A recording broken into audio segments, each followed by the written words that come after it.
না sir, sir আচ্ছা, ওইটার যে এটা রেকর্ডিংটাও দেওয়া হয় নাই। রেকর্ডিংও দেই নাই, তারপর স্লাইডও দেই নাই। না স্যার। আজকে সব দিয়ে দিব ইনশাআল্লাহ, ঠিক আছে? আজকে বিকালের দিকে সব আপলোড করে দিব। আচ্ছা স্যার। আর হচ্ছে আহ, আজকে হচ্ছে আমরা শুরু করতেছি আমাদের 3 নাম্বার স্লাইড, রাইটিং প্রপোজাল, কিভাবে প্রপোজাল লিখতে হয়। তো দেখেন যে, আচ্ছা,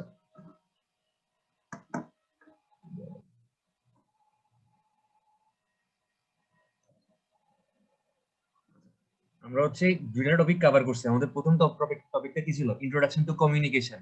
যে আপনি একটা বিজনেস অর্গানাইজেশনে বা একটা পার্টিকুলার অফিসে কাজ করার সময় কমিউনিকেট যে করতে হবে আপনাকে, আপনার হায়ার অথরিটির সাথে কমিউনিকেট করতে হবে, আপনার কলিগদের সাথে কমিউনিকেট করতে হবে, আপনার চাইতে যারা নিচু পোস্টে আছে তাদের সাথে কমিউনিকেট করতে হবে, আবার বাইরে যারা ক্লায়েন্ট আছে তাদের সাথে আপনার কমিউনিকেট করতে হবে। তো কমিউনিকেশন করার সময় কোন কোন ব্যাপারগুলো মাথায় রাখতে হবে, কালচারাল ব্যাকগ্রাউন্ডের ভিন্নতার কারণে কিভাবে মানে প্রবলেম ফেস করতে পারি আমরা, কমিউনিকেশন ব্যারিয়ার কোন জিনিসগুলা, আহ, আমরা যে নিজেরা আমাদের কালচারাল ব্যাকগ্রাউন্ডটাকে বেস্ট মনে করি, বা ওই যে স্টেরিওটাইপিং, এথনিসেন্ট্রিজম। আশা করি টার্মগুলো মনে আছে যে স্টেরিওটাইপিং কি ছিল। স্টেরিওটাইপিং ছিল প্রবাবলি কারো নিজের কালচারাল ব্যাকগ্রাউন্ডটাকে হচ্ছে বেস্ট মনে করা, যে আমি সাপোজ আমার বাড়ি কুমিল্লা, কুমিল্লা হচ্ছে বেস্ট, এরকম মনে করাটা হচ্ছে কি আপনার এথনোসেন্ট্রিজম ছিল না, জিনিসটি মানে স্টেরিওটাইপিং ছিল। আর এই দুটোর মধ্যে আরেকটা ছিল কি, আরেকটা ছিল হচ্ছে আপনার কাউকে হচ্ছে তার কালচারাল ব্যাকগ্রাউন্ডের উপর বেস করে জাজ করা, যে আচ্ছা ওর বাড়ি কুমিল্লা তার মানেও খারাপ, বা ওর বাড়ি চিটাগং তার মানেও খারাপ। এরকম না আসলে ব্যাপারটা। মানে কাউকে তার কালচারাল ব্যাকগ্রাউন্ড বা সে কোন জায়গা থেকে আসছে ওইটার উপর বেস করে জাজ করাটা হচ্ছে এই জিনিস ছিল এথনোসেন্ট্রিজম, আর ছিল স্টেরিওটাইপিং। কোনটা কি ছিল একটু দেখে নিয়েন, আমারও নিজেরও মনে নেই যে কোনটা কি ছিল, জাস্ট মনে আছে কি একটা ছিল হচ্ছে আপনার মানে নিজের কালচারাল ব্যাকগ্রাউন্ডকে বেস্ট মনে করা, আর একটা ছিল হচ্ছে কাউকে তার কালচারাল ব্যাকগ্রাউন্ডের উপর বেস করে জাজ করা। তারপর আমরা 7 C's অফ কমিউনিকেশন, যে কনক্রিটনেস, কনসাইসনেস, ক্ল্যারিটি, তারপর হচ্ছে কি কমপ্লিটনেস, আরো কি কি জানি ছিল। মানে আমরা 7টা C দেখছিলাম যেগুলো হচ্ছে আমাদেরকে মেনটেন করা উচিত আমাদের কমিউনিকেশন করার সময়, যদি আমরা ইফেক্টিভলি কারোর সাথে কমিউনিকেট করতে যাই। আজকে আমাদের 3 নম্বর টপিক আমরা শুরু করতেছি, রাইটিং প্রপোজাল। প্রপোজাল মানে কি জিনিস? মনে করেন আপনি আমার কোন একটা কাজ করে দিবেন। সাপোজ আমার বাসায় হচ্ছে মনে করেন যে আমি গ্যাসের সিলিন্ডার লাগাবো, ঠিক আছে? বা আমি হচ্ছে আমার বাসায় গ্যাসের সিলিন্ডার আছে, আমি চেঞ্জ করে হচ্ছে মানে সিলিন্ডার চেঞ্জ করে হচ্ছে গ্যাসের লাইন লাগাবো। এইটা তো এই কাজটা তো আমি করতে পারবো না, আমার কাউকে দরকার কাজটা করার জন্য। তো মনে করেন আমি পেপারে একটা বিজ্ঞাপন দিলাম যে বাসায় গ্যাসের লাইন করার জন্য এরকম মিস্ত্রি দরকার। একটা পেপারে একটা বিজ্ঞাপন দিলাম। ওই বিজ্ঞাপন দেখে ওই বাংলা সিনেমায় দেখতেন না যে এরকম টেন্ডার ডকুমেন্ট সাবমিশন নিয়ে মারামারি হইতো? কেউ কখনো দেখছেন? জি স্যার। দেখছেন? তো এরকম মনে করেন আমার পেপারে টেন্ডার বিজ্ঞাপন দেখে এরকম মনে করেন অনেকেই হচ্ছে তাদের টেন্ডার মানে একটা প্রপোজাল সাবমিট করলো। মনে করেন ভাই ভাই কোম্পানি নামে এক কোম্পানি প্রপোজাল দিল যে তারা হচ্ছে মানে বাসায় গেছে গ্যাসের চুলার লাইন করতে পারে, ঠিক আছে? তারা চাইছে আমার কাছে মনে করেন 5,000 টাকা। তারপর মনে করেন আহ এরকম এক্স কোম্পানি চাইলো আমার কাছে 10,000 টাকা, ওয়াই কোম্পানি চাইলো আমার কাছে 15,000 টাকা, জেড কোম্পানি চাইলো 20,000 টাকা। তো এরকম এক একজন আমার কাছে এক একটা মানে রিকোয়ারমেন্ট, তাদের রিকোয়ারমেন্ট তারা বলবে যে তাদের কার কত টাকা লাগবে এই কাজটা করে দিতে। বাট তারা যে আমার কাছে তাদের মানে কত টাকা লাগবে এটা বলছে, তারা কিন্তু এটা কিসের ভিত্তিতে বলছে? পেপারে ওই যে বিজ্ঞাপন দেখছিল, আমি কিন্তু পেপারে বিজ্ঞাপন দেওয়ার সময় আমার কাজটা আসলে কত বড় কাজ, আমি কি 2 চুলার গ্যাসের লাইন করব, নাকি মানে 1 বার্নারের গ্যাসের লাইন করব, নাকি 4 বার্নারের গ্যাসের লাইন করব, নাকি 10 বার্নারের গ্যাসের লাইন করব, আমি কিন্তু বলে দিছিলাম। তো কাজের ভলিউমের উপর বেস করে তারা হচ্ছে এক একজন আমার কাছে এক একটা অ্যামাউন্ট চাইছে। এখন যে আমার কাছে 5,000 টাকা চাইছে সে যে ভালো, ব্যাপারটা তো এরকম না। মানে তার কোয়ালিফিকেশন তো আসলে আমার কাজটা করার মতো নাও হইতে পারে। এখন আমি তাকে বিচার করব কি দিয়ে? আমি তাকে বিচার করব সে আমার কাছে হচ্ছে একটা প্রপোজাল পাঠাবে, ঠিক আছে? ওই প্রপোজালটা দেখে আমি ঠিক করব, শুধু সে না, মানে যতজন আসলে এই টেন্ডারে পার্টিসিপেট করতেছে সবাই আমার কাছে একটা করে কি পাঠাবে, একটা করে প্রপোজাল পাঠাবে। সবার প্রপোজাল দেখে আমার যাকে হচ্ছে আপনার ফিনান্সিয়ালি এবং টেকনিক্যালি বেস্ট মনে হবে, মানে তার টাকার অফারটাও অত একটা বেশি না, সে আমার কাছে টাকাও চাইছে মনে করেন মোটামুটি একটা রিজনেবল প্রাইস চাইছে, প্লাস টেকনিক্যালি ওই লোকটা এক্সপার্ট, আমার মনে হচ্ছে সে লোক মানে ওই লোকটা হচ্ছে কাজটা করতে পারবে, তখন আমি তাকেই হচ্ছে কাজটা দিব আর কি, ঠিক আছে? তার মানে বুঝতেছেন যে আপনারা যখন কোনো একটা অর্গানাইজেশনে কাজ করবেন, বা নিজেরা যখন কোন একটা অর্গানাইজেশনের মনে করেন আপনি নিজে ওনার হয়ে গেলেন, ঠিক আছে, ক্লায়েন্টের কাছে মনে করেন ক্লায়েন্ট একটা 10 তলা বিল্ডিং করবে, ক্লায়েন্ট হচ্ছে পেপারে বিজ্ঞাপন দিছে যে 10 তলা বিল্ডিং এর জন্য কনসালটেন্ট দরকার, structural design, architectural design, plumbing, electrical সব কাজের জন্য মনে করেন হচ্ছে এরকম একটা কনসালটেন্সি ফার্ম দরকার। এখন মনে করেন আপনি তো সিভিল ইঞ্জিনিয়ার, আপনি হচ্ছে স্ট্রাকচারাল ডিজাইন করবেন, আপনি প্লাম্বিং ডিজাইন করতে পারবেন, বাট আপনার একজন ইলেকট্রিক্যালের ফ্রেন্ড আর একজন আর্কিটেকচারের ফ্রেন্ড, এই আপনারা 3 ফ্রেন্ড মিলে মনে করেন একটা কনসালটেন্সি ফার্ম দিচ্ছেন। তো আপনারা যখন এরকম একটা কাজের জন্য বিড করবেন, মানে হচ্ছে পেপারে বিজ্ঞাপন দেখে কাজটার জন্য কি করবেন, ওই ক্লায়েন্টের কাছে হচ্ছে প্রপোজাল পাঠাবেন। তো আপনারা কি করবেন যে 3 জন মিলে একটা ডকুমেন্ট তৈরি করবেন, ওই ডকুমেন্টের মধ্যে আপনাদের স্ট্রাকচারাল অফার, আর্কিটেকচারাল অফার, তারপর হচ্ছে ইলেকট্রিক্যাল অফার, প্রত্যেকটা জিনিস একদম মানে ভেঙে ভেঙে বলা থাকবে যে এই কাজের জন্য আমাদের এত টাকা লাগবে, এই কাজের জন্য এত টাকা লাগবে। তো এই যে আপনারা চাবেন টাকাগুলা কিসের ভিত্তিতে চাবেন, পেপারের মধ্যে হচ্ছে আপনার ক্লায়েন্ট একটা কি দিছে, টেন্ডার বিজ্ঞাপন দিছে যে আমি একটা 10 তলা বিল্ডিং বানাবো, যারা আগ্রহী প্রার্থী তারা হচ্ছে আমার বাসায় এসে যোগাযোগ করেন। আপনি বা আমাকে ফোন দেন, আপনি যখন তাকে ফোন দিবেন সে আপনাকে বলবে যে ভাই মানে আমার বিল্ডিং আসলে কি টাইপের কাজ করাবো, আমি আমি হচ্ছে একটা শিডিউল এরকম তৈরি করছি, ওই শিডিউলটা আমি আপনাকে পাঠাচ্ছি, সে আপনাকে ওই শিডিউলটা পাঠিয়ে দিবে। যদি সরকারি কাজ হয় তাহলে ওই সরকারি অফিসে গিয়ে আপনাকে টাকা দিয়ে শিডিউলটা কিনতে হবে। ওই শিডিউলের মধ্যে কি লেখা থাকবে, ক্লায়েন্ট কি কি চাইতেছে একদম বিস্তারিত হচ্ছে শিডিউলের মধ্যে লেখা থাকবে, ঠিক আছে। ওইটার উপর ভিত্তি করে আপনি হচ্ছে শিডিউলটা ফিল আপ করে, মনে করেন টাইলসের কাজ লাগবে হচ্ছে গিয়া মানে ক্লায়েন্ট বলে দিচ্ছে যে সে আর একে টাইলস লাগাবে, অথবা সে হচ্ছে কোনো চাইনিজ কোম্পানির ভালো টাইলস লাগাবে। তারপরে মনে করেন সে বইলা দিচ্ছে বেসিন হচ্ছে সে আরেকে বেসিন লাগাবে। তারপর মনে করেন সে বইলা দিচ্ছে লাইট হচ্ছে এনার্জি বাল্ব লাগাবে। মানে সে একদম পুরা রিকোয়ারমেন্ট স্টেপ বাই স্টেপ আপনাকে বলে দিবে। তারপর মনে করেন সে বইলা দিচ্ছে ব্রিক ইউজ করবে হচ্ছে মানে মেশিন মেড ব্রিক ইউজ করবে। একদম মানে কি কাজ, কাজের স্পেসিফিকেশন, কাজের ভলিউম সব আপনাকে বলে দিবে। আপনি খালি হচ্ছে মানে আপনার কাজ হচ্ছে পুরো জিনিসটা কমপ্লিট করে তাকে হ্যান্ড ওভার করা। আপনি কোন কাজের জন্য কত টাকা নিবেন এরকম জাস্ট বলতে থাকবেন বলতে থাকবেন বলতে থাকবেন, লাস্টে গিয়ে টোটাল সবগুলা কাজের অ্যামাউন্ট যোগ করলে হচ্ছে আপনি টোটাল কত টাকা চাচ্ছেন ওটা বের হয়ে আসবে। আচ্ছা আমরা একটু এবার ফর্মালি আগাই, অনেকক্ষণ নরমালি কথাবার্তা বললাম, এবার একটু স্লাইড গুলো দেখে আসেন।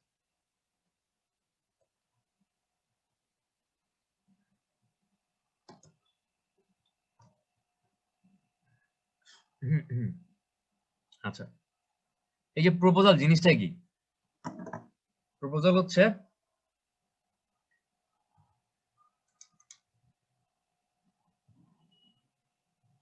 দেখেন এটা হচ্ছে কি, written plan or presentation for completing A task. মানে হচ্ছে কোনো একটা কাজ মানে কমপ্লিট করার জন্য বা কোনো একটা কাজ একমপ্লিশ করার জন্য আপনি যখন লিখিতভাবে কোনো প্ল্যান দিবেন বা সামনাসামনি কোনো প্রেজেন্টেশন দিবেন, তখন মানে একটা প্রপোজাল হচ্ছে রিটেন প্ল্যান হইতে পারে, আবার মানে ভার্বাল প্রেজেন্টেশনও হইতে পারে, ঠিক আছে। এখন মনে করেন কাজগুলো আসলে কি ধরনের হয় বা প্রপোজাল হচ্ছে কোন ধরনের কাজের ক্ষেত্রে আপনি প্রপোজাল দিতে পারবেন কাজটা করার জন্য। একটা হচ্ছে মনে করেন সলভ এ প্রবলেম। সাপোজ আমি একটা অর্গানাইজেশনের মালিক, আমি দেখতেছি গত 6 মাস ধরে আমার অর্গানাইজেশনের কোনো লাভ হচ্ছে না, আমি যত টাকা ইনভেস্ট করতেছি তত টাকা হচ্ছে আসলে আমার রিটার্ন আসতেছে না, মানে আমি লসে আছি, আমি নিজেও ধরতে পারতেছি না আসলে আমি কেন লসে আছি। তখন আমি এরকম কোনো ফিনান্সিয়াল অ্যাডভাইজার বা এরকম কোনো মানে ফিনান্সিয়াল ডাটা অ্যানালাইসিস করে এই ধরনের কোনো ফার্মের সাথে কন্ট্রাক্ট করলাম। তারা হচ্ছে আমাকে মানে আমি বললাম যে ভাই এরকম একটা প্রবলেম হচ্ছে, আমি গত 6 মাস ধরে মানে লাভ করতে পারতেছি না, আমার খালি লসই হচ্ছে। তো তারা আমাকে মানে এই প্রবলেমটা সলভ করার জন্য একটা অফার দিল, ওকে মানে আমরা তোমার ডাটাগুলো অ্যানালাইসিস করে দেখতে পাবো যে আসলে তুমি কেন লসে আসো বা তুমি কি করলে তুমি লস থেকে বের আসতে পারবা। তো এরকম কোন একটা প্রবলেম সলভ করার জন্য হচ্ছে আপনি মানে আপনি আসলে যে কাজটা করেন, আপনি হয়তো কনসালটেন্সি করেন, আপনি স্ট্রাকচারাল ডিজাইন করেন, আপনি হয়তো আর্কিটেকচারাল ফার্মের মালিক, আপনি আর্কিটেকচারাল ডিজাইন করেন, আপনি যেই কাজটা করতেছেন ওইটার জন্য আপনি অফার দিবেন যদি এরকম পেপারে দেখেন যে মানে আপনার যে এক্সপার্টাইজ ওই ফিল্ডে কারো কোনো হেল্প লাগবে বা কেউ কোনো কাজ করতে যাচ্ছে। আচ্ছা এরপর দেখেন যে প্রপোজাল হইতে পারে অল্টারে প্রসিডিউর। ওই যে বললাম সাপোজ আমার বাসায় হচ্ছে সব মনে করেন আমি মনে করেন একটা এরকম বিশাল রেস্টুরেন্টের মালিক, আমার রেস্টুরেন্টে যতগুলো মানে চুলার কানেকশন সবগুলোতে হচ্ছে সিলিন্ডারের কানেকশন আছে, মানে সরকার হচ্ছে এখনো গ্যাসের কানেকশন দেয় নাই। তো মনে করেন হঠাৎ করে সরকার ডিসিশন নিল যে যাদের বাসায় গ্যাসের কানেকশন নাই তাদের বাসায় গ্যাসের কানেকশন দিবে নতুন করে। তো তখন হচ্ছে আমি মনে করেন আপনাকে এরকম পেপারে বিজ্ঞাপন দিলাম যে বাসায় সবগুলা সিলিন্ডারের কানেকশনকে আমি হচ্ছে গ্যাসে কনভার্ট করব। তো যারা এক্সপার্ট মিস্ত্রি আছে আমার সাথে যোগাযোগ করে। তো এটা কি একটা প্রসিডিউর, একটা এক্সিস্টিং প্রসিডিউরকে কি করতেছে, অল্টার করতেছে। আপনি যদি এরকম কোনো অল্টারেশন এক্সপার্ট হন, এক্সিস্টিং কোন একটা ফ্যাসিলিটি চেঞ্জ করে আপনি নতুন কোন একটা ফ্যাসিলিটি ইনস্টল করে দিতে পারবেন। আপনি প্রপোজাল দিবেন যে ওকে, তোমার বাসায় বর্তমানে এই ব্যবস্থাটা আছে, বাট আমার মনে হয় তুমি এটা চেঞ্জ করে নতুন টেকনোলজি নিয়ে আসলে তোমার জন্য আরো বেটার হবে। ঠিক আছে, তো আপনি তখন মানে প্রপোজাল দিবেন যে আপনি বলছেন আপনি এরকম মাসের মধ্যে গ্যাসের চুলা মানে সিলিন্ডারের চুলা চেঞ্জ করে গ্যাসের চুলা লাগাবেন, সো আমরা আপনার কাছে করে দিতে পারবো। ওকে, তারপর দেখেন যে ফাইন্ড আনসারস টু কোয়েশ্চেন। মনে করেন যে আমার বাসায় মানে বা মনে করেন যে আমার অর্গানাইজেশনে ওই যে বললাম যে অনেক লসের মধ্যে আছে, আমি লস থেকে বের আসতে পারতেছি না। আমার মানে লসটা কেন হচ্ছে বা লসটা কি করলে লসটা আসলে ওভারকাম করা যাবে, এটা বের করার উদ্দেশ্য না। আমার উদ্দেশ্য হচ্ছে জাস্ট মানে জানা যে কেন লস হচ্ছে। তো এরকম মাঝে মধ্যে যেই কোয়েশ্চেন গুলার আনসার অ্যাজ এ অর্গানাইজেশনের মালিক হিসেবে আপনি নিজে বের করতে পারতেছেন না, আপনি তখন কোনো এক্সপার্টকে হায়ার করবেন। ওই কোয়েশ্চেন গুলা মানে বা আনসলভ যে ব্যাপারগুলো আছে এগুলো সে আপনার হয়ে সলভ করে দিবে বা চেষ্টা করবে আপনাকে একটা রিজনেবল ব্যাখ্যা দেওয়ার জন্য। তো আপনি যদি এরকম কোনো কনসালটেন্সি ফার্মের মালিক হন যে আপনি এই ধরনের অ্যাডভার্টাইজ বা সরি এক্সপার্টাইজ আছে আপনার, যে আপনি কোন একটা প্রবলেম দেখে প্রবলেমটা কেন হচ্ছে বা প্রবলেমটা সলিউশন কি, যে প্রথমে যদি বললাম যে সলভ এ প্রবলেম, তো 3 নাম্বারটা যদি দেখলাম যে কি ফাইন্ড আনসারস টু কোয়েশ্চেন, আপনি এরকম কাউকে বলতে পারেন। বা কেউ যদি পেপারে বিজ্ঞাপন দেয় যে আমার কোম্পানি কন্টিনিউয়াস লসে আছে, আমি জানতে চাচ্ছি যে লসটা কেন হচ্ছে, তো আপনি তখন তাকে অফার দিতে পারেন যে ওকে, আমরা আপনার ডাটাগুলো অ্যানালাইসিস করে দেখবো যে কেন আপনি লসে আছেন। তারপর দেখেন অফার অ্যাডভাইস অর ট্রেনিং। আচ্ছা, এমন হইতে পারে যে কেউ একজন একটা মনে করেন বিশাল একটা মনে করেন যন্ত্র কিনে নিয়ে আসছে বাইরের থেকে, একটা ম্যানুফ্যাকচারিং মেশিন বা এরকম মনে করেন আমরা আমাদের বায়োস্টার ল্যাবে কি আছে, ইউটিএম মেশিন আছে, ঠিক আছে, ইউনিভার্সাল টেস্টিং মেশিন আছে। এরকম একটা মেশিন কিনে নিয়ে আসার পরে সে মনে করেন দেখলো যে আসলে সে মেশিনটা চালাইতে পারতেছে না, বা মেশিনটা মানে কিভাবে ইউজ করলে ভালো হবে এই বিষয়ে তার কোনো হেল্প বা অ্যাডভাইস দরকার। তো তখন মনে করেন আমি পেপারে বায়োস থেকে বিজ্ঞাপন দিলাম যে ইউটিএম মেশিন চালানোর জন্য প্রশিক্ষণার্থী বা এরকম শিক্ষক দরকার আমাদেরকে শেখানোর জন্য। ওই বিজ্ঞাপন দেখে মনে করেন যারা ইউটিএম মেশিন চালায় এক্সপার্ট, মনে করেন বুয়েটে ইউটিএম মেশিন চালানোর এক্সপার্ট আছে, চুয়েটে মনে করেন এক্সপার্ট আছে, এমআইএসটি তে মনে করেন এক্সপার্ট আছে, কুয়েটে মনে করেন এক্সপার্ট আছে। তো ওনারা মনে করেন আমাদের সাথে কি করলো, যোগাযোগ করলো যে ভাই আমাদের ইউনিভার্সিটিতে ইউটিএম মেশিন আছে, আমরা এক্সপার্ট, আমরা এটা চালাতে পারি, আর আপনারা যে মানে পার্টিকুলার মডেলটা বলছেন এই মডেলটা সম্পর্কে আমাদের ধারণা আছে। সো আপনি যদি আমাকে এত টাকা দেন তাহলে আমি আপনাকে এসে আপনার ইউনিভার্সিটিতে ট্রেনিং দিতে পারি। তো কি করলো এখানে বুয়েট চুয়েট এমআইএসটি কুয়েট কি করলো, আমাদেরকে ট্রেনিং বা অ্যাডভাইস অফার করলো। তো আপনি যদি এরকম কোনো বিষয়ে এক্সপার্ট হন আপনিও কি করতে পারেন, এরকম কারো যদি দরকার হয়, কেউ যদি ব্যাপারে বিজ্ঞাপন দেয় তার হেল্প লাগবে বা তার ট্রেনিং লাগবে, আপনিও এরকম মানে তাকে প্রপোজাল দিতে পারেন যে আপনি তাকে ট্রেনিং দিবেন বা অ্যাডভাইস দিবেন। বিনিময় মানে বিনিময়ে অবশ্যই টাকা দিবেন, সরি টাকা নিবেন। কেন, কারণ এটা কিন্তু আসলে কোনো সোশ্যাল সার্ভিস না, এটা হচ্ছে আপনি কি করতেছেন, আপনি আপনার মেধা দিয়ে ইনকাম করতেছেন। এটা হচ্ছে আপনার ইন্টেলেকচুয়াল সার্ভিস, আপনি আপনার ইন্টেলেক্ট বা মেধা এই জিনিসগুলা মানে আপনি যে কাউকে ডিজাইন, আচ্ছা অনেক সময় অনেকে বলে না যে একটা বাড়ির ডিজাইন করে দাও, একটা এটা করে দাও ওটা করে দাও, এখন পর্যন্ত এরকম কোনো রিকোয়ারমেন্ট পাইছেন কোন আত্মীয় স্বজন বা কারো কাছ থেকে পাইছেন? না স্যার, এখনো পাই নাই স্যার। আচ্ছা, যদি ভবিষ্যতে পান তাহলে কি করবেন?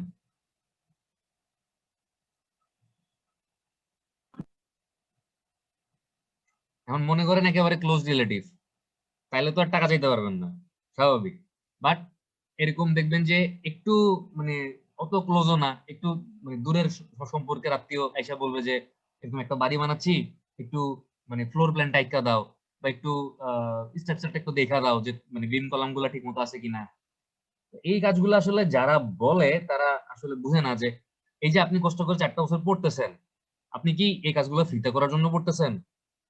মানে আপনার তো আলটিমেটলি আমাদের কি বলবো আমাদের প্রফেশনই তো এটা। তো যদি প্রফেশনটাই যদি এরকম ফ্রি বানায় ফেলেন তাইলে হচ্ছে আসলে কপালে খারাপই আছে।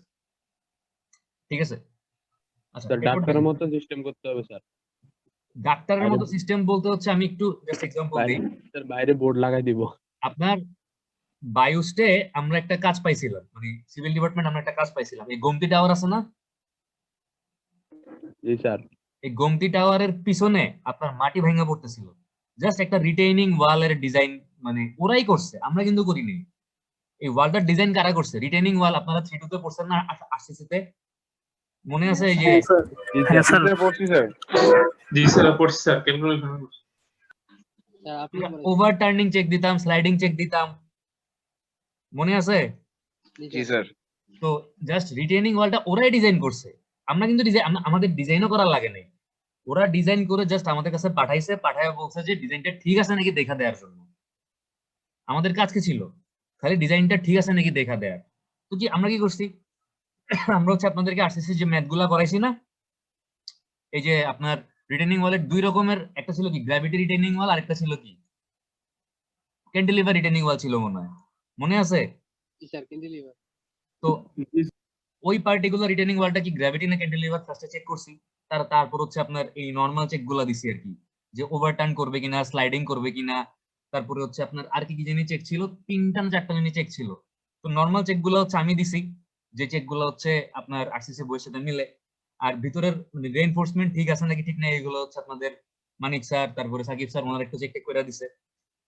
এই জাস্ট এতটুকু কাজ করতে আমাদের সময় লাগছে কতক্ষণ? আপনার মনে হয় 1 ঘন্টা বা 1.5 ঘন্টার মতো সময় লাগছে আমাদের। এজন্য হচ্ছে তারা আমাদেরকে পেমেন্ট করছিল প্রায় মানে 25,000 এর মতো। জাস্ট ওয়ালের ডিজাইন কিন্তু পুরো আমরা করিনি, আমরা জাস্ট দেখছি যে ডিজাইনটা ঠিক আছে নাকি, আর কিছু না। তার মানে কি এটা আসলে আমাদের প্রফেশন, মানে এটা আসলে ফ্রিতে করা যাবে না কখনো, এটাই হচ্ছে গিয়া মেইন কথা, ঠিক আছে? তাই বলে আবার মনে করেন ক্লোজ রিলেটিভ, মামা চাচা বা এরকম মনে করেন আত্মীয় স্বজন মানে ব্লাড রিলেশন আছে, এরকম এসে কেউ বললো যে আমার একটা মানে বিল্ডিং করতেছি একটু দেখো তো ঠিক আছে নাকি, তখন আবার বললেন যে টাকা দেন, তখন আবার নিজের মান সম্মান ডুবায় না, টাকা চায়।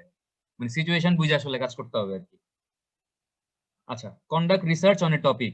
প্রপোজাল আরেকটা কি হইতে পারে? রিসার্চ প্রপোজাল বা থিসিস প্রপোজাল। আপনারা কয়েকদিন পরে প্রপোজাল দিবেন না? দিবেন না? দিব স্যার। দিব স্যার। তার মানে এটাও এক ধরনের প্রপোজাল, মানে আপনি হচ্ছে কোন একটা পার্টিকুলার টপিকে রিসার্চ করতে যাচ্ছেন বা কোন একটা পার্টিকুলার কিছু ইনভেস্টিগেট করে নতুন কিছু একটা বের করতে যাচ্ছেন। তো এটাও হচ্ছে নরমালি আপনারা তো এখনো ছোট, মানে আপনারা এখনো মাত্র রিসার্চ শুরু করবেন বা মানে জিনিসগুলো বুঝবেন যে কেমনে আসলে রিসার্চের কাজ করে। ইভেন শুধু আপনারা না, এই যে আমরা বা যারা অলরেডি পাস করে আসছি, হয়তো মাস্টার্স করতেছি, আমরা নিজেরা এখনো শিখতেছি, আমরা অনেক কিছু জানি না আসলে, ঠিক আছে? তো এরকম আপনি যখন আপনার হায়ার অথরিটি বা আপনার যে সুপারভাইজার আছে, যেমন আপনারা যখন বায়োস্টে এরকম একটা প্রপোজাল দিবেন, আপনাদের সুপারভাইজার বলেন বা হায়ার অথরিটি হচ্ছে বায়োস্টের কর্তৃপক্ষ যারা আছে তারা, তো আপনার কাজটা যে আসলে দরকার বা আপনার কাজটা যে আসলে নতুন কিছু মানে বের করে আনতে পারবে বা আপনার কাজটা যে আসলে ফিজিবল, এই জিনিসটা বোঝানোর জন্য হচ্ছে আপনি কাজ শুরু করার আগে একটা প্রপোজাল দিবেন, আপনি কি করবেন এবং আপনি কি আশা করতেছেন কাজটা করে আসলে আপনি কি পাবেন, একদম সামারি আকারে হচ্ছে, এবং কাজটা কিভাবে করবেন, মেথোডোলজি মানে কাজটা করার মেথড কি হবে, পুরো জিনিসটা হচ্ছে একটা সামারি আকারে আমাদেরকে বলবেন। আমরা দেখা হয়তো আমাদের মনে হইতে পারে যাচ্ছে ঠিক আছে, মানে কাজটা এভাবে করবে বলছে, বাট মনে হচ্ছে যে কাজটা এভাবে না করে, মানে আমিও যেহেতু মানে একটা স্টেজ পার করে আসছি, হয়তো একটু হইলেও আমাদের আইডিয়া আছে, মানে জিনিসগুলো নিয়ে হয়তো একটু সামান্য একটু হইলেও হয়তো আইডিয়া আছে, তো আমরা তো চেষ্টা করবো বোঝার জন্য যে আচ্ছা ঠিক আছে এটা এইভাবে না করে হয়তো ওইভাবে করলে আরো ভালো হইতো। হয়তো আমরা আপনাদেরকে সাজেশন দিব যে আচ্ছা ঠিক আছে কাজটা এভাবে না করে ওইভাবে করেন। বা মনে করেন আমি একটা মানে গ্রুপের সুপারভাইজার, আমি যে সবকিছু জানি ব্যাপারটা এরকমও না, বাট আমার গ্রুপের যারা স্টুডেন্ট তাদের সাথে আমি কথা বলতেছি, বাট অন্য টিচারদের সাথে কিন্তু আমার গ্রুপের স্টুডেন্টরা কথা বলতে পারতেছে না। বাট যেদিন প্রপোজাল হবে ওইদিন কিন্তু সবাই দেখবে যে আসলে আমার গ্রুপের স্টুডেন্টরা কি করতে যাচ্ছে।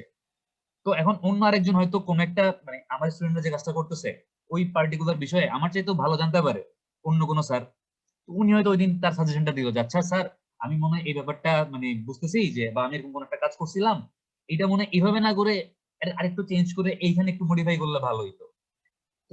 প্রপোজালটা হচ্ছে আসলে এই জন্য দেওয়া হয় আর কি। প্লাস হচ্ছে মনে করেন আপনার পুরো কাজটা বা পুরো থিসিসটা একটা পার্টিকুলার টাইমের মধ্যে শেষ করতে হবে। ওই প্রপোজাল দেখে এটা বোঝার চেষ্টা করা হয় আপনি যে কাজটা করতেছেন এটা কি অনেক মানে শর্ট টাইপের কোনো কাজ কিনা, যে মনে করেন 1 মাসের মধ্যে শেষ করে ফেলা পসিবল, কিন্তু আপনি বলতেছেন আপনার 6 মাস লাগবে। আবার কাজটা কি আসলে অনেক বড় কিনা, যে করতে আসলে 2 বছর লাগবে কিন্তু আপনি না বুঝে বলতেছেন যে আপনার 6 মাসে আপনি শেষ করতে পারবেন। এই জিনিসগুলো হচ্ছে একটু মানে চেক করে দেখা হয় যে আপনার থিসিস প্রপোজাল বা রিসার্চ প্রপোজালের মধ্যে, ঠিক ঠিকঠাক আছে কিনা। তাহলে প্রপোজাল কয় রকম হইতে পারে, বা একটা প্রপোজালে আপনি মানে কি কি বলতে পারেন, বা কোন ধরনের কাজগুলা একমপ্লিশ করার জন্য আপনি প্রপোজাল দিতে পারেন।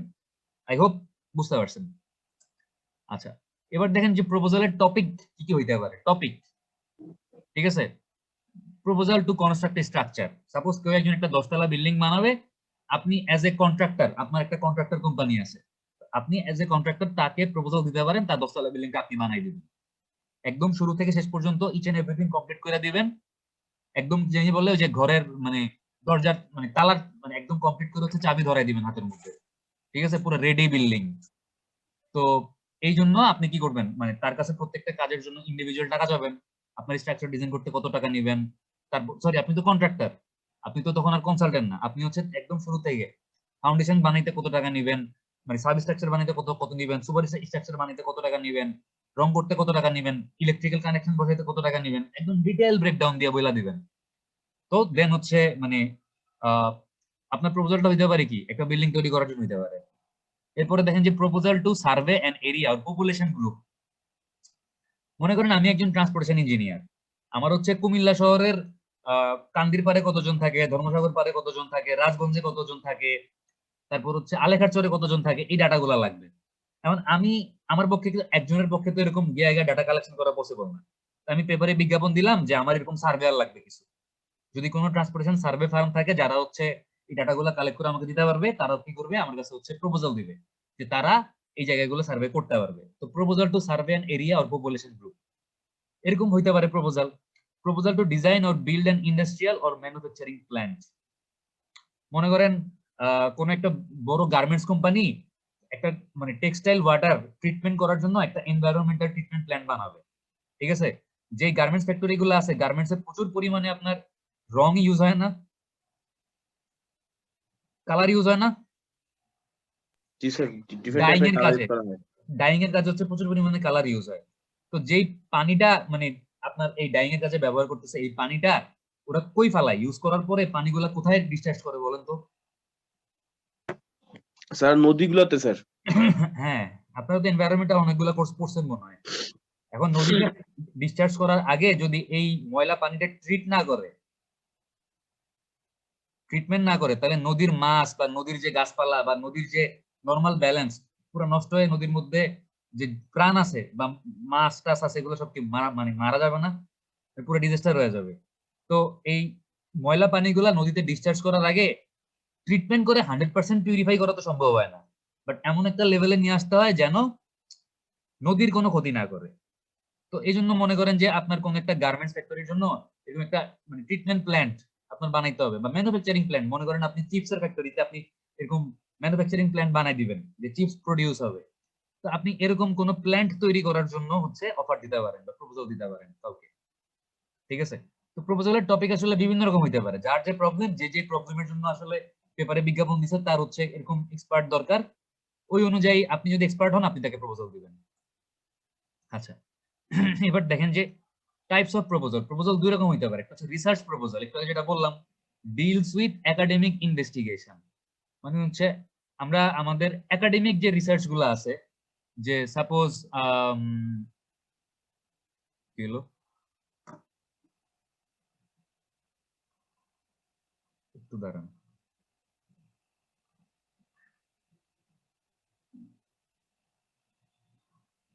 অটোমেটিক বন্ধ হয়ে গেল কেন, একটা সেকেন্ড ওয়েট করেন, স্লাইড অটোমেটিক বন্ধ হয়ে গেছে।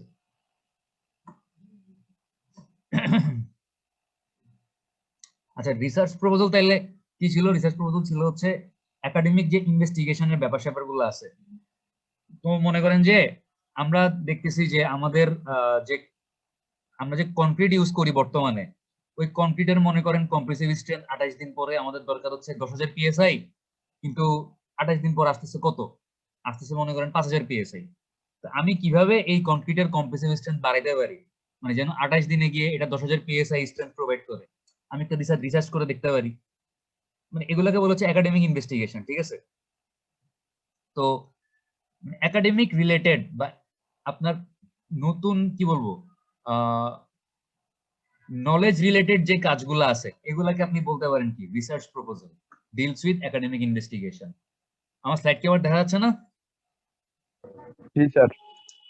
আর এরপর দেখেন বিজনেস প্রপোজাল, আরেকটা কি হইতে পারে যে ডিলস উইথ সিকিউরিং বিজনেস। মনে করেন যে ভাই ভাই কোম্পানির হচ্ছে এরকম 500 বস্তা সিমেন্ট লাগবে, বা মনে করেন 5000 বস্তা সিমেন্ট লাগবে। তো তারা কি করলো, পেপারে হচ্ছে এরকম বিজ্ঞাপন দিল যে তাদের 5000 বস্তা সিমেন্ট লাগবে, যারা সাপ্লায়ার, আগ্রহী সাপ্লায়ার, সিমেন্টের ডিলার আছে কুমিল্লাতে, তারা যেন যোগাযোগ করে ভাই ভাই কোম্পানির সাথে। তো তখন হচ্ছে কি আপনার মনে করেন কুমিল্লাতে রয়্যাল সিমেন্টের ডিলার আছে, ক্রাউন সিমেন্টের ডিলার আছে, আকিদ সিমেন্টের ডিলার আছে, তারপর হচ্ছে শাহ সিমেন্টের ডিলার আছে। তারা যে কাজটা করলো, এই 5000 বস্তা সিমেন্ট মানে প্রোভাইড করার জন্য এই ভাই ভাই কোম্পানির সাথে একটা প্রপোজাল দিল ভাই ভাই কোম্পানিকে, যে আমরা আপনাকে 5000 বস্তা সিমেন্ট দিব, পার বস্তা 450 টাকা করে। তো এই যে এই অফার গুলা বা এই প্রপোজাল গুলো, এগুলো হচ্ছে কি বিজনেস প্রপোজাল বা বিজনেস ডিল করার জন্য যে প্রপোজাল গুলো দেওয়া হয় আর কি নরমালি। তাহলে প্রপোজাল কয় রকমের? এটা হচ্ছে প্রপোজালের টাইপের উপর ভিত্তি করে প্রপোজাল দুই রকমের, একটা হচ্ছে research proposal deals with academic investigation, আর একটা হচ্ছে business proposal deals with securing business. কোন একটা ব্যবসা, মানে আপনি মনে করেন আমি একজন মনে করেন ব্যবসায়ী, আমি হচ্ছে মনে করেন এনার্জি বাল্বের ব্যবসা করি।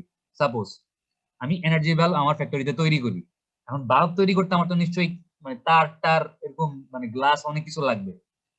আপনি হচ্ছে এই র মেটেরিয়াল আমাকে সাপ্লাই দিবেন, আপনি একজন সাপ্লায়ার, র মেটেরিয়াল সাপ্লায়ার।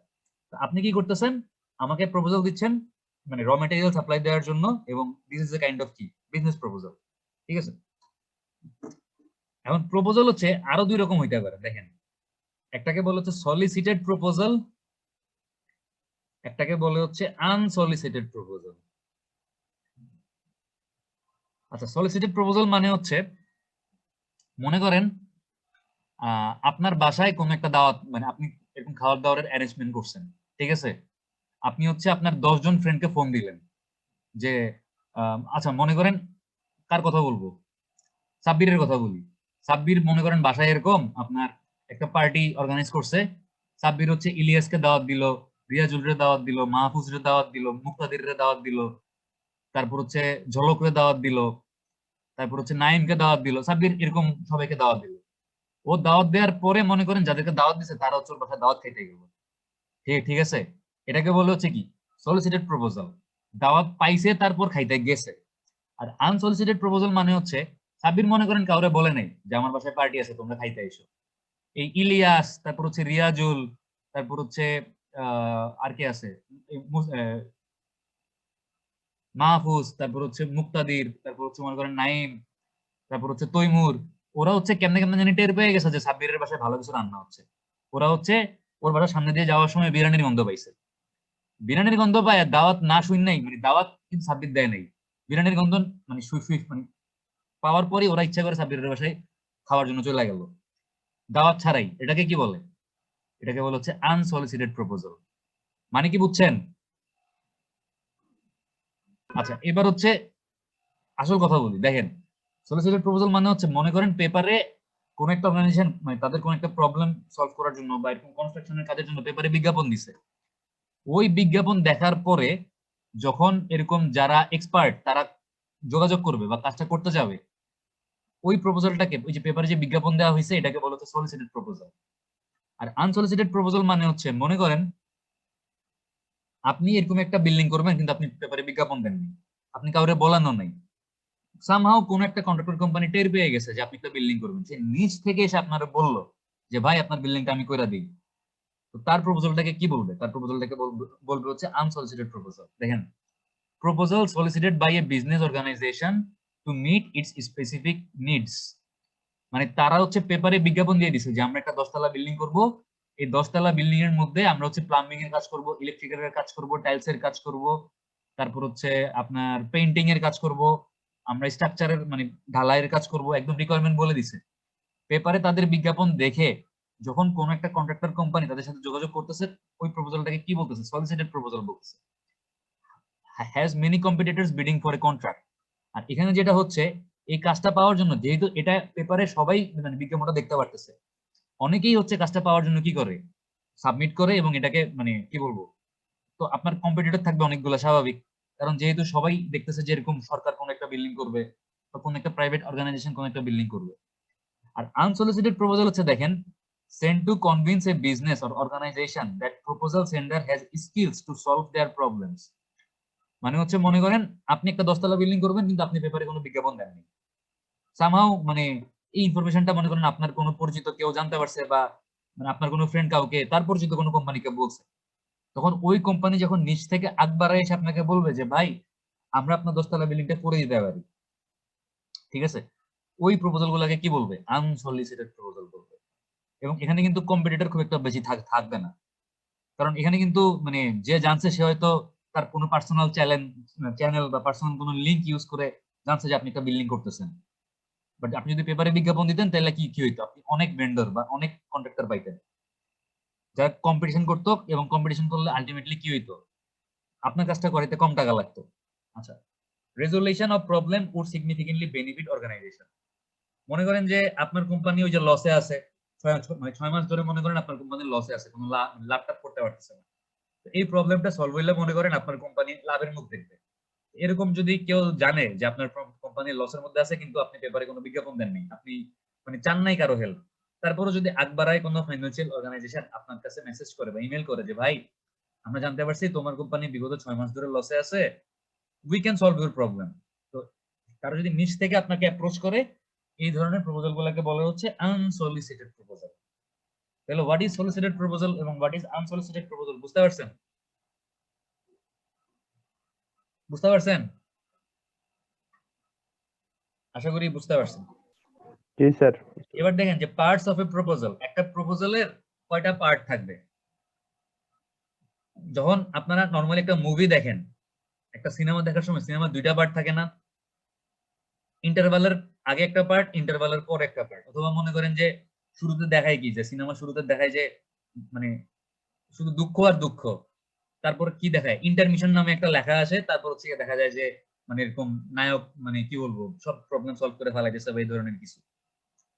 তো এরকম একটা সিনেমার যেরকম 2টা পার্ট থাকে ইন্টারভালের আগে আর পরে, সেরকম একটা প্রপোজালের কয়টা পার্ট থাকবে? 3টা পার্ট থাকবে, ঠিক আছে। একদম শুরুর পার্টটা বা একদম প্রথমের পার্টটাকে বলা হচ্ছে প্রিফেটরি পার্ট, ঠিক আছে। এই প্রিফেটরি পার্ট কি জিনিস একটু পর আমরা দেখতেছি। এরপর থাকবে হচ্ছে প্রপোজালের মেইন বডি, মানে মানে মেইন প্রপোজালটা হচ্ছে মাঝখানে থাকবে, আর লাস্টে থাকবে হচ্ছে গিয়ে সাপ্লিমেন্টারি পার্ট বা এটাকে সাপোর্টিং ডকুমেন্টও বলতে পারেন। আপনার পুরা প্রপোজালটাকে বুঝতে হেল্প করবে বা পুরা প্রপোজালটাকে হচ্ছে মানে এই সাপোর্টিং ডকুমেন্ট ছাড়াও কিন্তু প্রপোজালটা বোঝা যাবে, বাট হয়তো কিছু জিনিস অস্পষ্ট থাকবে বা কিছু জিনিস ক্লিয়ার হবে না। বাট আপনি যদি মেইন প্রপোজাল বা এই বডির সাথে সাপ্লিমেন্টারি পার্ট বা সাপোর্টিং ডকুমেন্ট বা এডিশনাল কিছু ডকুমেন্ট যোগ করেন, তাহলে হয়তো আপনার প্রপোজালটা আরো বেশি মানে কি বলবো মানুষের কাছে বোধগম্য হবে বা আরো বেশি ক্লিয়ার হবে মানুষের কাছে, ঠিক আছে।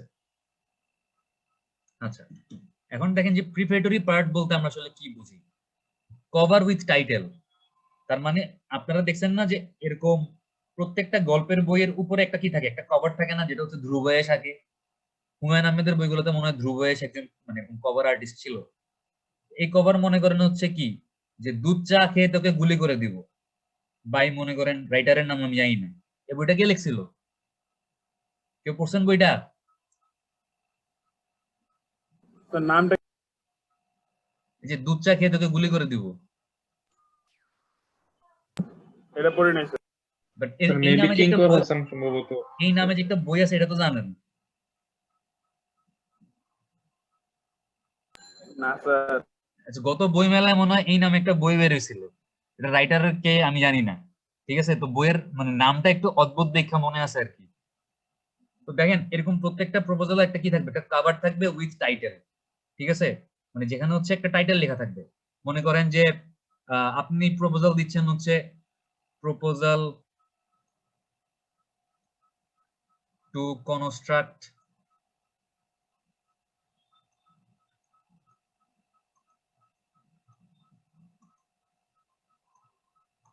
a 10-storied building at মনে করেন DOHS, ঠিক আছে।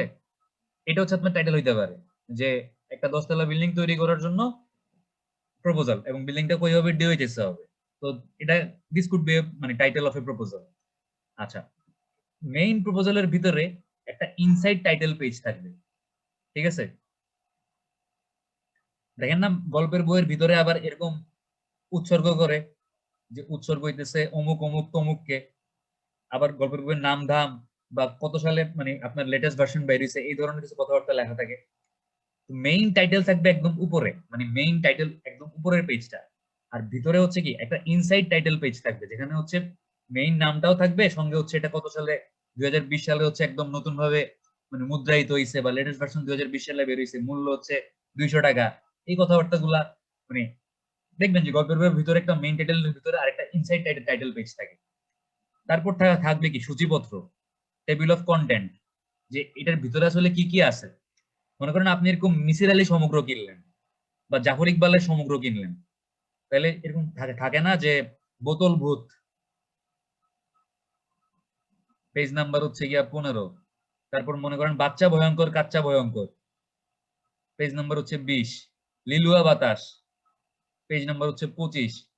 আঙ্গুল কাটা জগলু, পেজ নাম্বার হচ্ছে 30। এই যে মানে কোন গল্পটা কত নাম্বার পেজে আছে, বা আপনার নরমালি প্রপোজালে কি হবে, একটা প্রপোজালে যে চ্যাপ্টার গুলো থাকবে কোন চ্যাপ্টারটা কত নাম্বার পেজে আছে, এগুলো হচ্ছে আপনি কি করতেছেন, আপনি এরকম মানে পেজ নাম্বার বলে দিচ্ছেন টেবিল অফ কন্টেন্টে, ঠিক আছে। আচ্ছা, এরপর দেখেন list of table or figure. একটু খেয়াল করেন আপনারা যখন আপনাদের থিসিস লিখবেন এই জিনিসগুলো কিন্তু মাথায় রাখতে হবে, এভাবেই লিখবেন। আপনি মনে করেন যে কি করলেন, ইন্ডেক্সে তো বললেন যে কোন চ্যাপ্টার বা কোন টপিকটা কোন পেজে আছে বলে দিলেন, এই ইন্ডেক্সের পরে হচ্ছে একটা লিস্ট অফ ফিগার অথবা লিস্ট অফ টেবিল অ্যাড করতে হয়। সাপোজ আপনার এই বাচ্চা ভয়ঙ্কর কাচ্চা ভয়ঙ্কর এই চ্যাপ্টারটা হচ্ছে আপনার 20 নম্বর পেজে আছে, এটা মনে করেন সেকেন্ড চ্যাপ্টার। তো সেকেন্ড চ্যাপ্টারে মনে করেন এরকম 2.1 একটা টেবিল আছে যে বাচ্চাদের বয়স, মানে যেই বাচ্চাগুলোকে নিয়ে এই গল্পটা লেখা হয়েছে বাচ্চাদের বয়স কত। মনে করেন 1 নাম্বার বাচ্চার বয়স 10 বছর, 2 নাম্বার বাচ্চার বয়স 5 বছর, 3 নাম্বার বাচ্চার বয়স 6 বছর, মানে একটা এরকম বাচ্চাদের বয়সের একটা টেবিল দেয়া আছে। তাহলে ওই লিস্ট অফ টেবিলে গিয়ে লিস্ট অফ টেবিল এই ইন্ডেক্সের পরে হচ্ছে আরেকটা পেজ দেওয়া লাগবে লিস্ট অফ টেবিল। এখানে আপনাকে বলে দিতে হবে যে 2.1 এটা হচ্ছে কি বাচ্চাদের বয়সের টেবিল, এবং এটা কত নম্বর পেজে আছে, এটা হচ্ছে এই 20 নম্বর পেজ থেকে হচ্ছে আমার 2 নম্বর চ্যাপ্টার শুরু হয়েছে, এটা 21 নম্বর পেজে আছে, এটাও বলে দিতে হবে, ঠিক আছে। এই লিস্ট অফ টেবিলের পরে আরেকটা পেজ অ্যাড করতে হবে লিস্ট অফ ফিগার।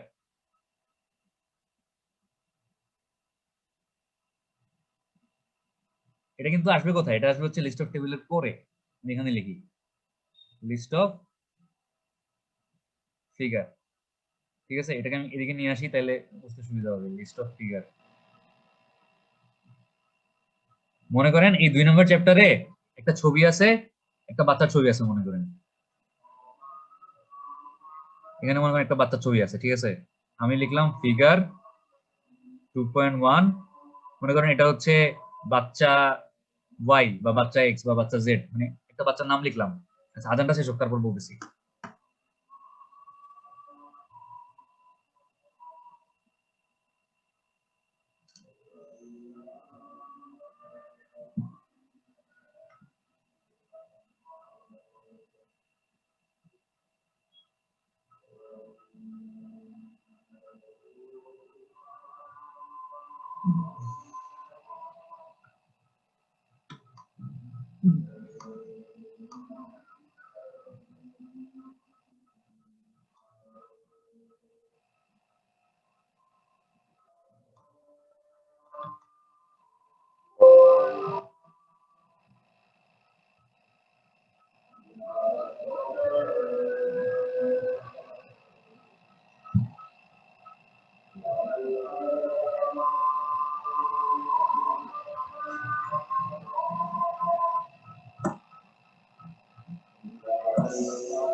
আচ্ছা দেখেন, আমরা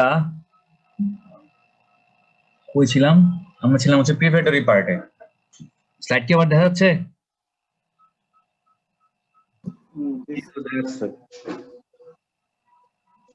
আচ্ছা দেখেন, তার মানে আমরা কি বুঝলাম, একটা প্রপোজালের কয়টা পার্ট, প্রিফেটরি পার্ট, মেইন বডি আর হচ্ছে কি সাপ্লিমেন্টারি পার্ট। তো প্রিফেটরি পার্টের সবার উপরে কি থাকবে, একটা মেইন কভার থাকবে। এই মেইন কভারে আপনি কি লিখবেন, যে proposal to construct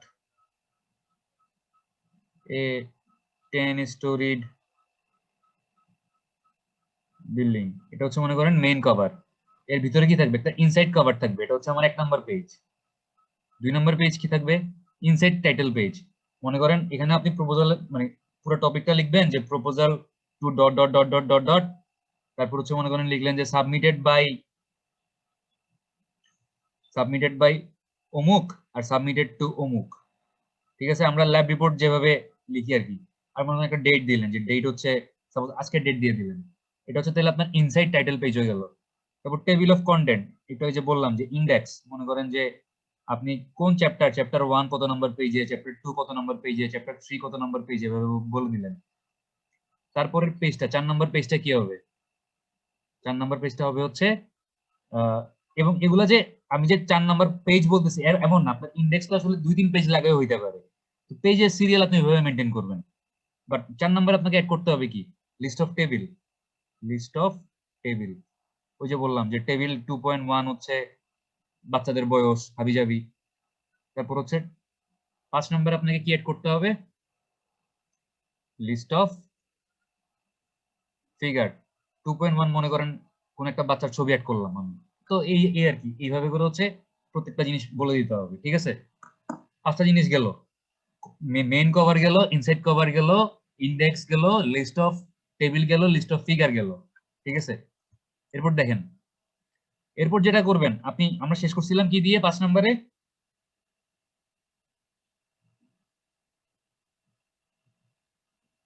list of figure দিয়ে শেষ করছিলাম না এর আগের সাইডটাতে? হ্যাঁ, লিস্ট অফ ফিগারের পরে 6 নম্বরে যেটা অ্যাড করবেন সেটা হচ্ছে রিকোয়েস্ট ফর প্রপোজাল লেটার, ওনার সলিসিটেশন লেটার। কেউ কেউ তো একজন পেপারে একটা বিজ্ঞাপন দিছিল, যে বিজ্ঞাপনটা দেখে আপনি তাকে প্রপোজাল দিবেন, ওই পেপারে যে বিজ্ঞাপনটা দিছিল ওই বিজ্ঞাপনের ফটোকপি এরপরে যোগ করতে হবে, মানে টেন্ডার বিজ্ঞাপন। 6 নম্বরে কি আসবে, টেন্ডার বিজ্ঞাপন আসবে। এবার দেখেন 7 নম্বরে কি আসবে, response to proposal companies cover letter. আপনি টেন্ডারের বিজ্ঞাপন দেখা তাকে যে একটা অ্যাপ্লিকেশন পাঠাইছেন না, যে টু অমুক কোম্পানি, সাবজেক্ট হচ্ছে গিয়া আপনার 10 তলা বিল্ডিং এর কাজ করার জন্য আবেদন। তারপর কি লিখবেন, যে স্যার আমরা হচ্ছি ভাই ভাই কনস্ট্রাকশন ফার্ম, আপনি একটা 10 তলা বিল্ডিং এর কাজ করতে চাইছেন, আপনার কাজের রিকোয়ারমেন্ট দেখে মনে হয়েছে আমরা কাজটা করতে পারবো, সো আমাদেরকে কাজটা দেয়া হোক, আমরা অনেক ভালো কোম্পানি, আমরা অনেক ভালো কাজ করি। এইসব কথাবার্তা লেখা আপনি একটা চিঠি দিবেন না ওই কোম্পানিকে, এটাকে বলা হচ্ছে কভার লেটার। ঠিক আছে, এটাকে কি বলে? তার মানে 6 নম্বরে টেন্ডার নোটিশ যোগ করার পরে 7 নম্বরে আপনাকে কি যোগ করতে হবে, কভার লেটার যোগ করতে হবে। কাজ করতেছে না কেন?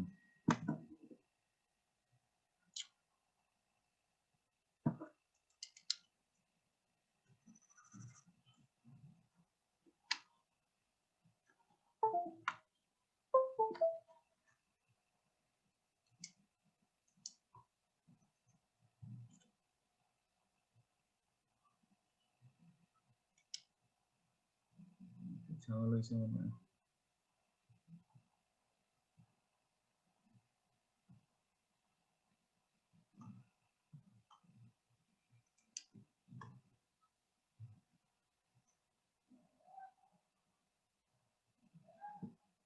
আচ্ছা, আমরা কইছিলাম দেখেন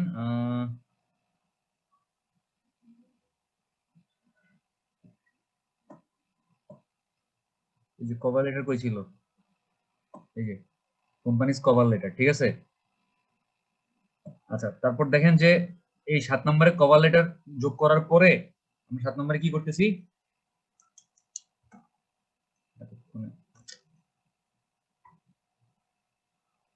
7 নম্বরে যোগ করতেছি হচ্ছে কভার লেটার।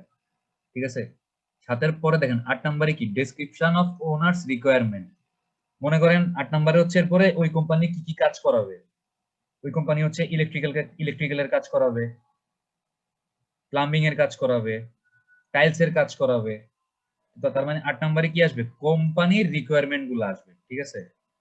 এরপর 9 নম্বরে কি আসবে, 9 নম্বরে আসবে হচ্ছে শিডিউল ফর সিলেক্টিং পার্সোনাল। মানে হচ্ছে ওই কোম্পানি একটা শিডিউল এরকম বিক্রি করছে, ইলেকট্রিক্যালের কত স্কোয়ার ফিট কাজ হবে, বা কত ইলেকট্রিক্যাল তো কত স্কোয়ার ফিট না, কয়টা বাল্ব লাগবে, কয়টা ফ্যান লাগবে, এগুলো বলে দিছে। তারপর মনে করেন পেইন্টের কাজ কয়টা, মানে কত স্কোয়ার ফিট দেয়াল রং করতে হবে, সব বলে দিছে। আপনি জাস্ট ওইগুলোর প্রেক্ষাপট একটা করে প্রাইস লিখবেন, যে আপনি ইলেকট্রিকের কাজ করতে 5,000 টাকা নিবেন, রঙের কাজ করতে 10,000 টাকা নিবেন, টাইলসের কাজ করতে 20,000 টাকা নিবেন, প্রাইস গুলো আপনি লিখে দিবেন, ঠিক আছে। Schedule for selecting personal 9 number হচ্ছে কি শিডিউলটা অ্যাড করবেন। 10 নম্বরে হচ্ছে একটা এক্সিকিউটিভ সামারি।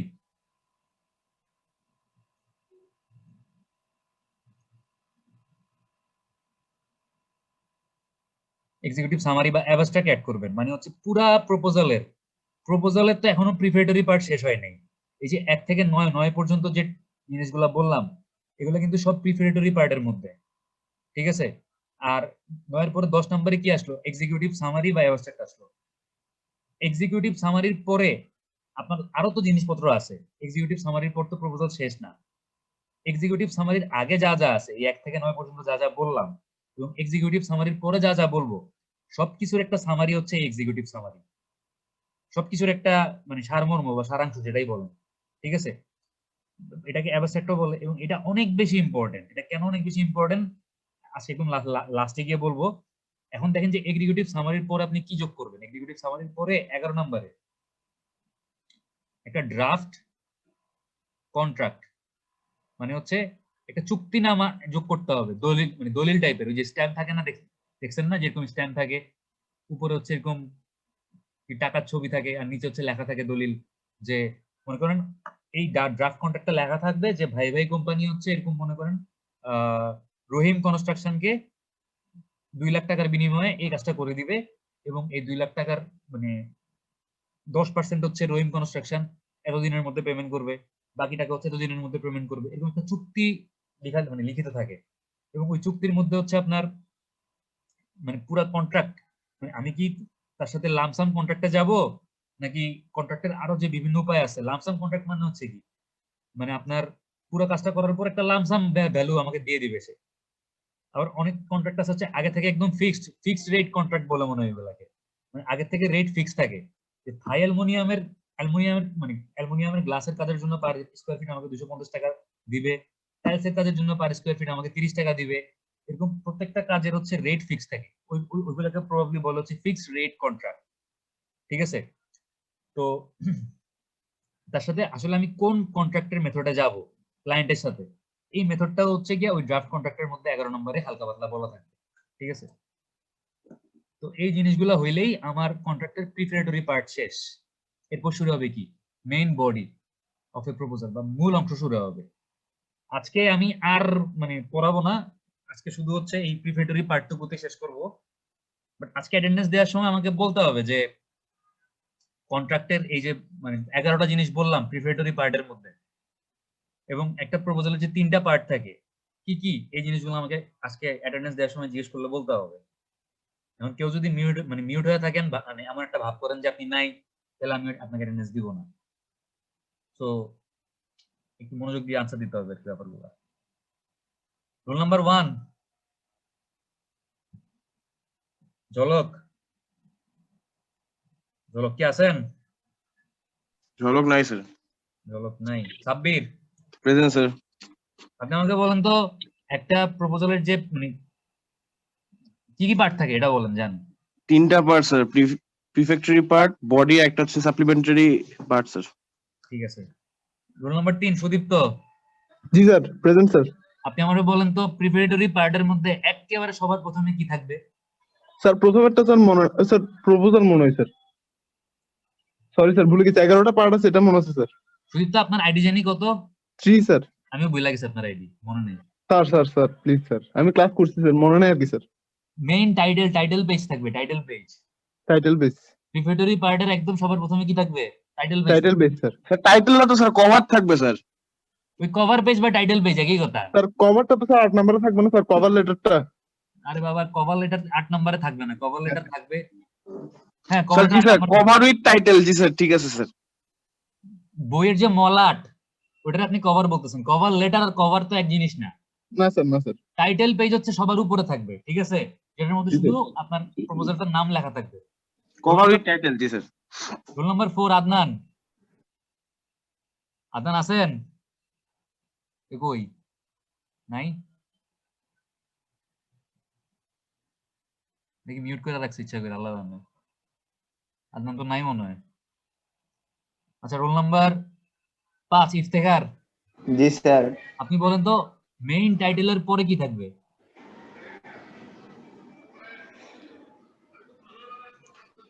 স্যার খেয়াল নাই আপনার আইডিয়া আমার খেয়াল নাই। Sir, please. Inside title page থাকবে, ইনসাইড টাইটেল পেজ, যেটার মধ্যে হচ্ছে আপনার মানে কার বরাবর প্রপোজাল লেখা হয়েছে, কে লিখছে, এই জিনিসগুলো লেখা থাকবে, ঠিক আছে। জি স্যার। আচ্ছা রোল নাম্বার 8 রেজা তাবিবুর মালিক আছেন? নাই স্যার। অ্যাবসেন্ট। রোল নাম্বার 10 দীপ মিত্র। দীপ আছেন? জি স্যার। আপনি বলেন তো ইনসাইড টাইটেল পেজের পরে কি থাকবে? মনে নাই। ইন্ডেক্স থাকবে, ইন্ডেক্স। সূচিপত্র। মাহফুজ বলেন এরপর কি থাকবে? স্যার এরপরে থাকবে স্যার লিস্ট অফ টেবিল বা ফিগার। হ্যাঁ লিস্ট অফ টেবিল বা figure. Roll number 12 Taimur. Taimur আছেন? নাই।